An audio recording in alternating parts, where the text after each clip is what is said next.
Welcome to Camtasia Studio 7. If you're new to Camtasia Studio and you want to get started quickly, you're in the right place.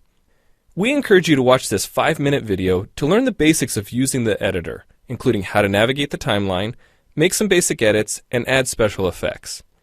The preview window is where you see the video during playback. The playback controls are located under the preview window. In fact, the video you're watching in the preview window is a sample project playing directly from the timeline you see below. After you watch this video, we hope you take some time to practice what you've learned using the content on the timeline. So let's start with the timeline. This is where you assemble and edit your videos.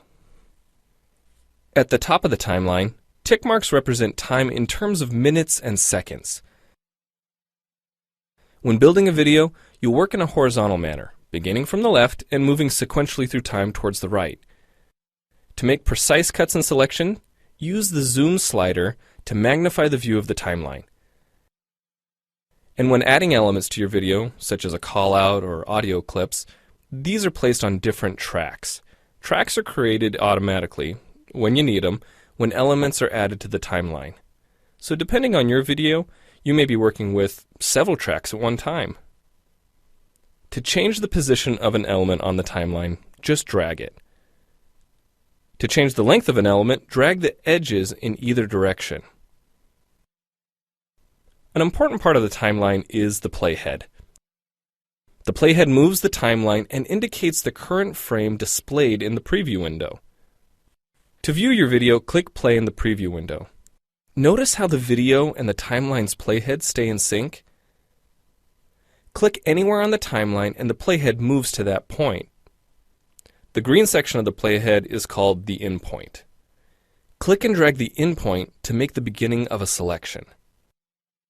The red section of the playhead is called the out point. Just click and drag the out point to make the end of a selection. To bring the sections of the playhead back together, double-click the gray playhead. To split a video clip, position the playhead at the desired location and click the split button.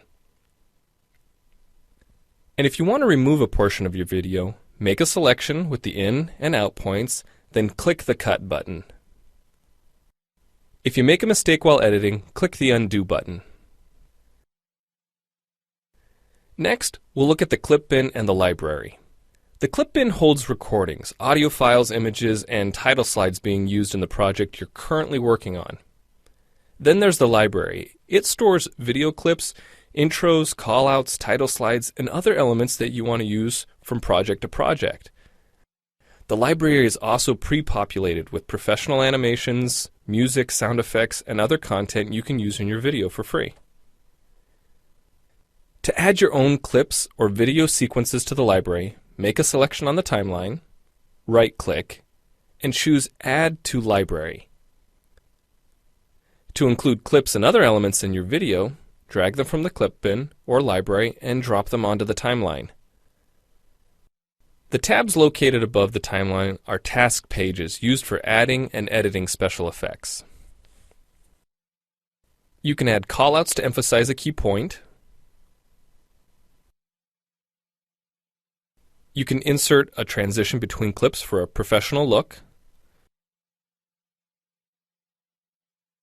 Apply zoom and pan effects to focus on important details. And draw attention to the cursor by changing the color, size, and more. If you double-click an element on a track, the playhead moves to the beginning of that element, and its task page opens, allowing you to make edits to that element. So we've shown you a few ways you can navigate and edit your video, but how do you get content into your video? Well, to make a new screen recording, click the Record Screen button. If you already have an audio or video recording to use, click the Import Media button. When you've made edits and added effects to your video and you're ready to share it, you need to produce the project to create a shareable video. Click the Produce and Share button, step through the wizard, and Camtasia Studio creates a viewer-friendly, shareable MP4 file ready to upload to screencast.com, your blog, or a website. Well, it's time for you to try Camtasia Studio out for yourself using the content on the timeline. The help file in Camtasia Studio will help you use each of the Camtasia Studio features and applications. The Learning Center on TechSmith.com has in-depth video tutorials and other sample projects to download and practice with. So we hope you enjoy Camtasia Studio. And happy screencasting!